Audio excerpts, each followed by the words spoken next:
Hello and welcome to SAE Tomorrow Today. I am your host, Grayson Brulte. On today's podcast, we're absolutely honored to have Jorgen Pedersen, President and CEO of Re2 Robotics, and Amanda Sgroi, Principal Research Scientist, Re2 Robotics. Welcome to the podcast. Thanks for having us. We appreciate it. Thanks. Super excited to have you here. Your company is doing really incredible, wonderful things throughout robotics that's having a really positive impact on society. So I can't wait to dive into that. But Jorgen, I'd love to ask you to start kicking off. When did you first become interested in robotics? Well, with the thought of revealing my age here, I think it was Star Wars in the 70s and 80s. That really planted the seed of the interest in robotics. I think that did for several people. But the first time that I walked into the Field Robotics Center at Carnegie Mellon University and saw real robots for the first time, I saw planetary robots that could walk. I saw self-driving cars called NavLab that could drive across the country. I saw Demeter, that was a walking robot that could go down into a volcano. I was hooked. And that's really what sealed the deal for me and said, this is where I need to be. Star Wars has had a positive impact on society. You have individuals like me that couldn't get over the incredible music and all the way that they did the soundtrack for it. And you have other individuals like yourself that get hooked on the robotics. So it's a clear statement that Star Wars has had a profound positive impact on society. I totally agree. Yeah, it's inspirational on multiple levels. Amanda, how did you first become interested in robotics? Yeah, I definitely have a different story. So I started working purely on the software side. I was doing computer vision for biometric applications in graduate school. And then as I moved into industry, I got to write a lot of really cool code, but I never got to see my code in action. I would kind of hand it to the people who did the testing, and then I would hear about how well it didn't work, and then I would make the changes. So this desire brought me to my first ground robotics company, and eventually to Re2, where I was able to both work on the computer vision, the perception, the autonomy capabilities, and also do the testing on the manipulators. So being able to write the code and actually see it in action is really what brought me fulfillment and brought me to my interest in robotics. Wow. So I have to ask, how does a robot see? Is that through the perception? Yeah, so perception is a big umbrella. It covers the sensors that you use, the cameras essentially, and then you use different algorithms that are often thought of as the machine learning or the artificial intelligence to tell the robot where an object is and what's in the scene, what's around it. So you're doing all the cool things. I like to think so, but the hardware is pretty cool too. Hey, Jorgen, Re2 Robotics was spun out of Carnegie Mellon, one of the most world-renowned universities, has graduated some of the smartest people in the world. I'd love to know, how is Re2 developed and incubated inside of Carnegie Mellon prior to being spun out as an independent company? Yeah, so after graduating Carnegie Mellon, I decided to work for the university. In particular, I was one of the original 12 people at Carnegie Mellon's National Robotics Engineering Center. And in fact, I was on the front lawn of the building while they were still constructing the building in 1995. And back then, it was actually called the National Robotics Engineering Consortium, which had the goal of incubating robotics companies. Over my 5 years at working at the NREC, National Robotics Engineering Center, I witnessed many companies get spun up and tried to take robotics into the world. Honestly, not many of them succeeded because back in 1996 and in the late 90s, the world really wasn't ready for robotics yet. I think the world is ready now. But the nice thing is, while at the NREC, I was able to grow not only technically, but I was exposed to a lot of different businesses. I was exposed to Caterpillar, Joy Mining, Case New Holland, and helped me gain an appreciation for market needs, which is really a piece that a lot of roboticists forget. So having that dual exposure of technical and business under one roof is really what gave me the confidence to, in 2001, to found Re2 with the mindset of let's get out there and help humans. I'm happy you mentioned the business aspect of robotics, because you can build the world's best robots, but if there's not a business plan, unfortunately, you're not going to succeed outside of academia. So that's really wonderful to hear. And Amanda, you've got this incredible background in computer vision, perception. Why Re2? Why did you join in 2018? Was it Jorgen's vision of building robotics with a business and going into multiple industries? Yeah, I mean, I can remember Jorgen and I sitting down to lunch in 2018 and talking about, his big picture for how to move their manipulators from teleoperation to autonomy. And I had this background in ground autonomy, both on the perception and the general architecture side.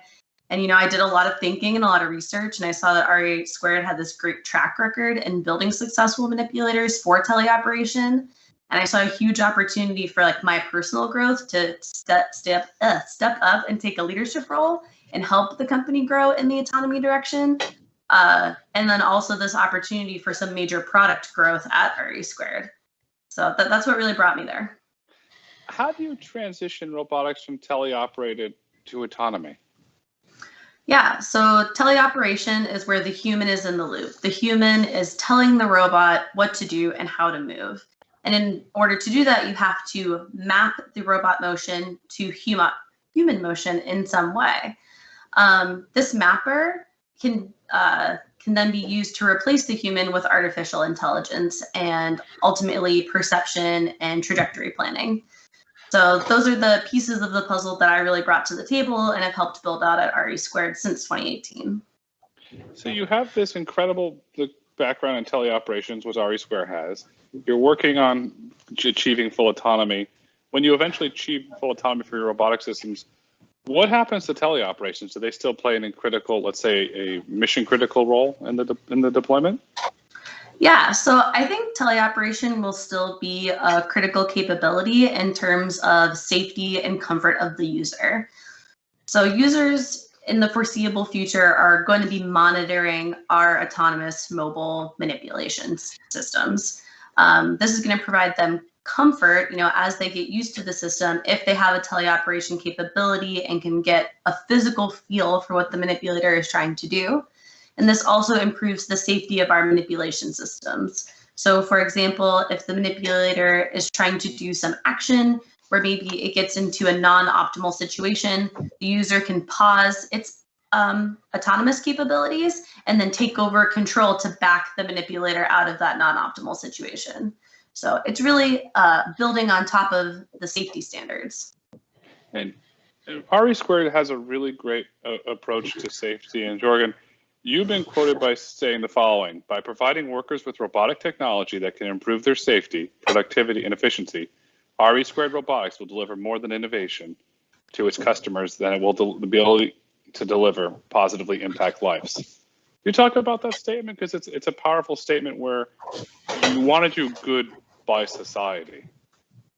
Yeah, every company needs to have a purpose. Our purpose is to make the world a safer place through robotics. And the way that we're doing that is by developing these intelligent mobile manipulation systems that empower humans to do their jobs safely and efficiently. The impact of that is that we're reducing injuries. We are allowing workers to work longer in their careers by taking the wear and tear off of the human and putting it on the robot. We are increasing quality through consistency. We are providing workforce multiplication where skilled workers can oversee a system of robotics. And ultimately, we're saving lives. That's who we are. That's what we're about. What are some of the industries and use cases for your technology? Because some of the industries where I can see robotics saving lives are some things in the construction, hazardous waste. Could you share some of those examples of where you're making a positive impact on society? Yeah, maybe I'll start from a high level and then give a couple of use cases. And Amanda, feel free to chime in with any thoughts you have too. But at a high level, our systems are ideal for any job that's dangerous, whether it's prone to injuries or potentially death, any jobs that create wear and tear on a worker, causing them to retire early, any job where you simply can't hire trained or skilled workers fast enough to meet domain to meet your need, to meet your schedule. And you want to have preserve that domain expertise of your skilled workers and have it be amplified through a system of robotics. A couple examples: defense was the early adopter of this technology, and because there's many dangerous jobs there. You think about explosive ordnance disposal, dealing with roadside IEDs. You don't want to send a human into harm's way. You want to render device safe, using robotics. Think about a combat medic just going out to tend to a fallen soldier, right? It's a danger. If you could have the capability to do that same function from a remote distance, perfect example of the use of our technology. We're also in the medical space. We are developing surgical robotic arms to allow surgeons to do their jobs faster and with higher quality. And this really reduces risk to the patient. Less exposure time on the OR table, as well as higher quality. Construction, another perfect example, especially at height, where you have a strong need to remove human from harm's way. You can think of putting robotic technology in scissor lifts or booms, where it's a dangerous job. I don't know, Amanda, if you want to add a couple more use cases to the list. Yeah, so aviation is another space where there's a lot of jobs that are dangerous, such as inspecting aircraft at height and servicing aircraft in inclement weather. You can think lightning strikes, things like that. So we're really trying to put mobile manipulators in that space to help reduce the risks of those jobs and work alongside the human workforce to make their jobs easier and safer.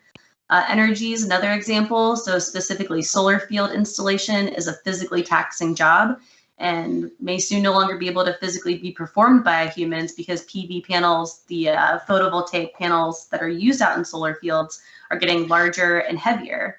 Additionally, in the energy space, you can think of maintenance of the transmission lines. So those are really dangerous jobs of people up working in the boom trucks, maintaining our power lines. So how can we put robotics in that space to keep those workers safer and at a distance from harm's way?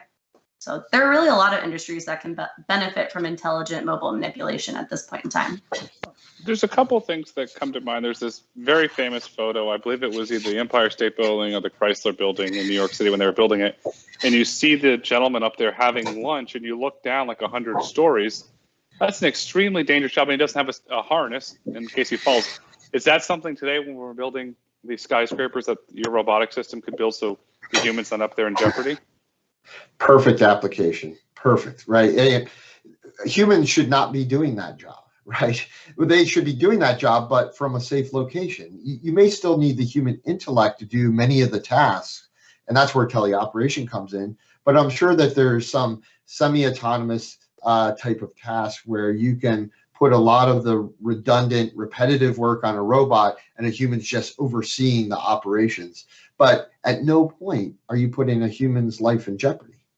Yeah. And another great thing to even build off our teleoperation conversation is if we can get manipulators in these kinds of workforces, then you can use teleoperation to start learning about how to do those types of tasks. So at first, the human is doing the task, we're recording all of that data about how they do it, and then we use that information to teach our robots about how to do that job in the future. So building up the autonomous capability from human use. Another example that comes to mind, I live in Florida and we have lightning strikes, and if it hits a power line and that thing's live on the ground, that creates a very dangerous environment. The robot manipulator arm can pick that up and basically save a life. It doesn't get into a puddle of water if a child's walking by or something, for example. Absolutely. Any job that you can think of where, hey, a human shouldn't be doing that. That's where we come in. That is our mission and our purpose. It's another thing that I'm really proud of, that with our men and women in the armed forces, that you're doing a lot to save lives when they go into theater. And you developed and designed an autonomous rapid airfield damage recovery robotic system for existing vehicles for the U.S. Air Force. Can you talk about how you retrofitted an existing vehicle and what the purpose was that for the U.S. Air Force? Yeah, so we developed this robotic applique kit is the terminology they use within the defense side, but it's really a retrofit kit. So it's the ability to put this robotic system in the cab of any construction vehicle and turn that unmanned asset into, or that manned asset into an unmanned asset by it physically grabbing the steering wheel, the pedals, the joysticks, and hitting the ability to hit the buttons and the switches.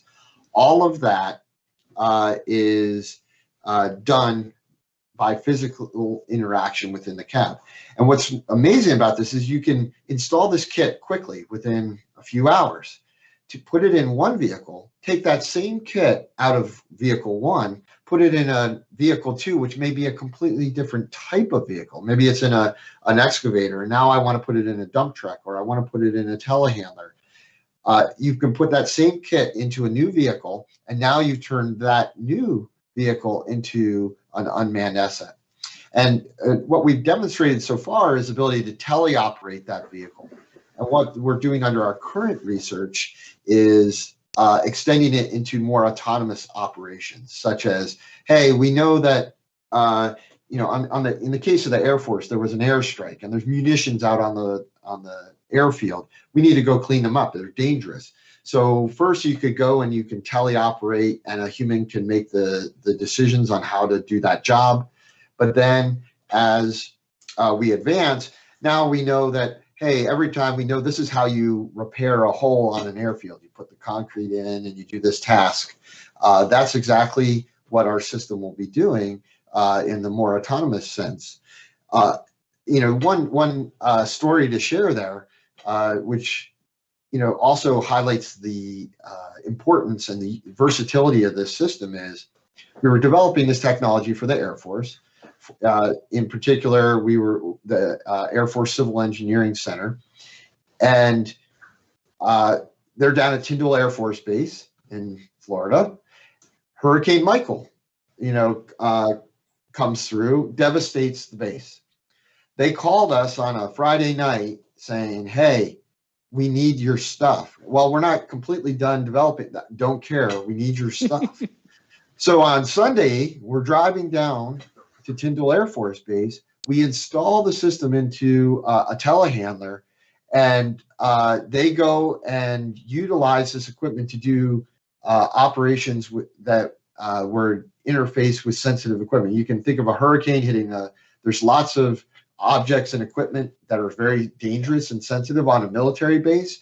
You don't want to send a human to do that job. So it was called to duty even before it was being, it was a complete system, and it worked. They were able to help with the cleanup activities from the hurricane. So there's another use case that we saw. Hey, it's a hazmat. It's a relief tool for disaster relief. So it was really exciting to see how this technology can be used for a defense opportunity. Hey, let's clean up this airstrike. We could use it for a disaster relief activity. But oh, by the way, this is construction equipment. And what's really cool about this is that now we can start thinking about the construction industry. You mentioned systems. So I have a young daughter, and the first thing that comes to mind, there was this really great children's book, If I Built a Car, and the child built a robot to drive the car. Are you kind of putting that robot in there to drive the car, or what does that system look like?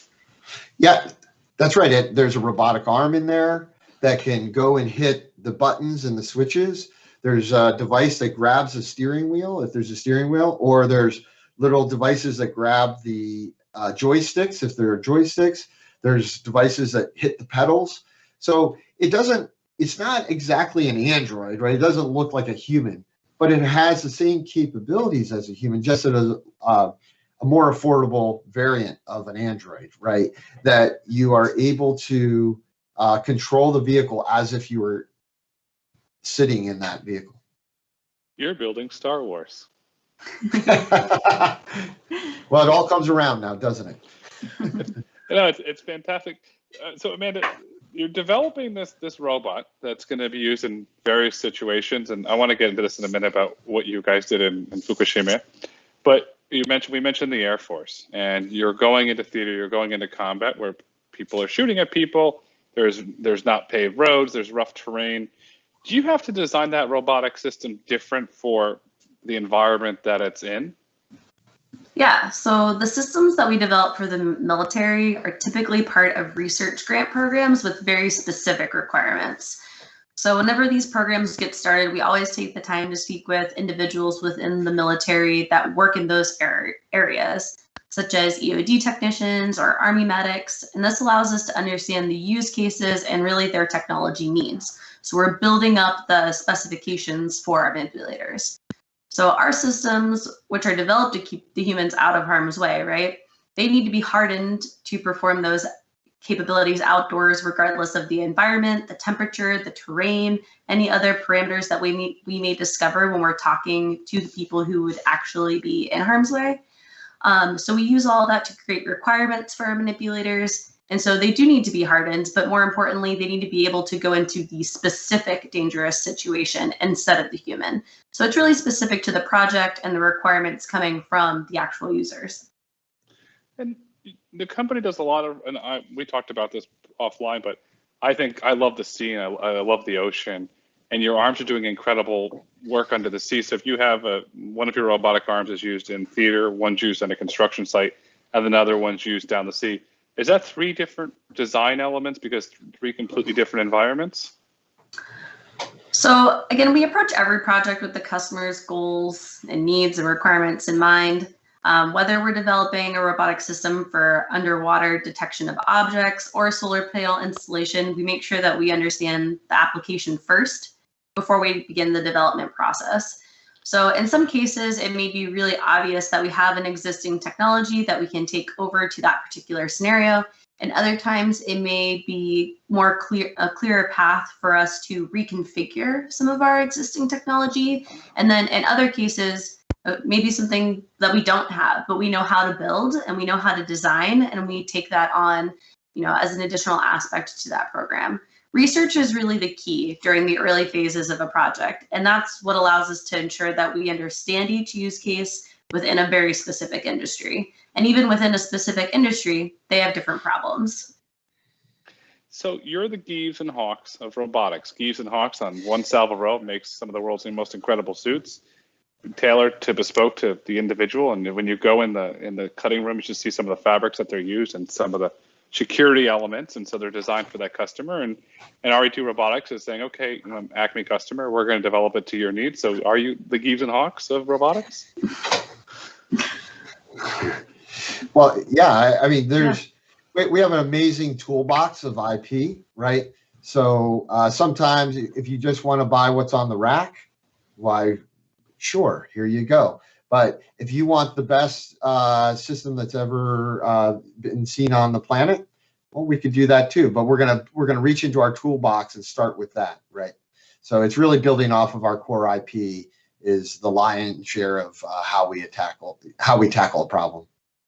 Fantastic. In 2011, we had a huge global problem with Fukushima nuclear disaster in Japan, and Resquare Robotics, you developed robotics to clean up that. Could you talk about the role that robotics played in cleaning up that nuclear waste?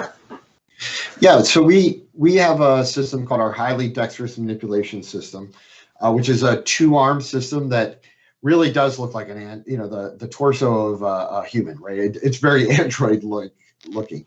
And then paired with that, we have an imitative controller. That's an intuitive control device, which allows you to control that remote highly dexterous manipulation system as if it's an extension of yourself. So this is a teleoperated system, but it's highly intuitive. And the way that we measure intuitiveness is in 2 ways. One is training time. It's about 1 minute to train someone on how to use it. Proficiency is the other measure of intuitiveness, and about 1 to 2 hours of stick time, and you are becoming really proficient at controlling a 16 degree of freedom, highly dexterous robot. So that's what we provided to Fukushima to help. It was hung upside down. It wasn't designed to be hung upside down, but we hung it upside down on a crane inside of one of the buildings. It wasn't designed for a nuclear environment, but it was military grade. It was rugged enough that we had a hunch that it would probably just work. And 2 years later, we can confirm it works. They've been using it for the last 2 years. They've been doing cleanup activities, undoing plates to get access into other areas of the building, send other robots in to inspect. But eventually, as I understand it, once they're done with the cleanup and the inspection task, they're going to start dismantling that building from the inside out using those two arms. Because you essentially have a human being inside a building. So anything that a human being can do, you can now do inside that building, but there isn't a human anywhere near the building. Amanda, from your background and your incredible insight into this, how is it so easy to learn how to control with these robotic arms, as Jorgen said, like within an hour? It's really impressive.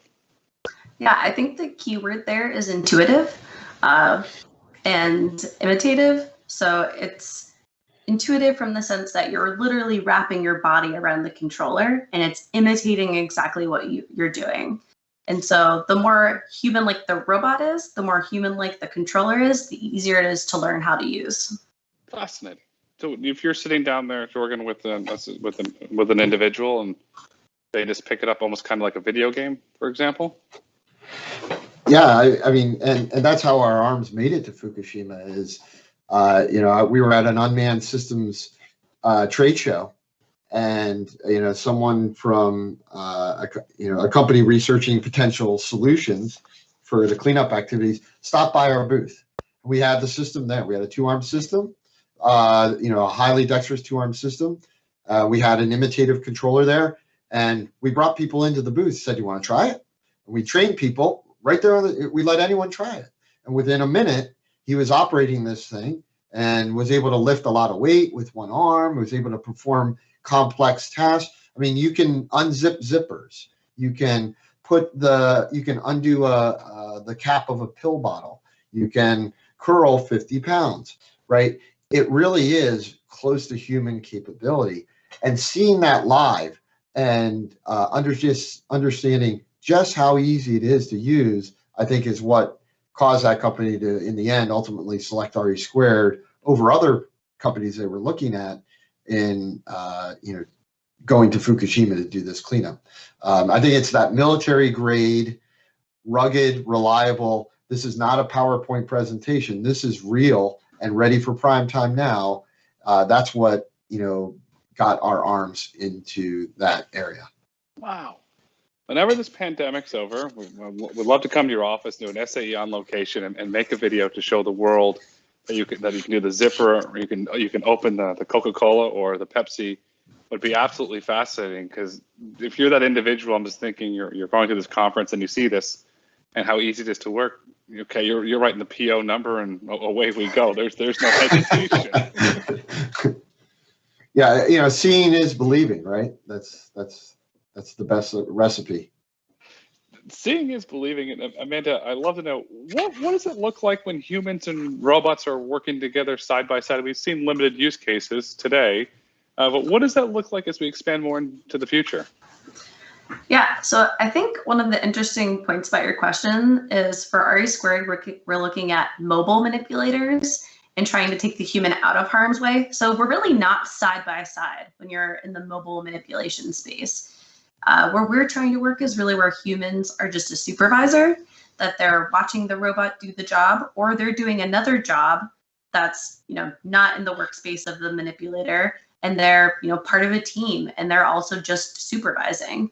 Wow. And in order to achieve that, are you developing all the hardware and software in-house so they perfectly complement each another? Yeah, so Resquare does both the hardware and the software. We build manipulators and write the code that makes the manipulators work. So the firmware, but we also do the application side of things. So where I live is the computer vision, the machine learning, the trajectory planning for the arm. We also do all our own user interfaces for our arm and all of our applications. So there's this whole level of software and hardware that occurs in-house. And because of that, over the last 20 years, Resquare's built this extensive toolbox of technology. So that goes back to We can work with a bunch of different manipulators that have similar configurations that allows our software to be more extendable and our hardware to be more extendable. And this allows us to tackle a lot of different types of challenging problems from both the hardware perspective and the software perspective. It's fascinating. And Jorgen, we've discussed a lot during this conversation. And one thing that's come across from both you and Amanda, you're both deeply passionate about robotics.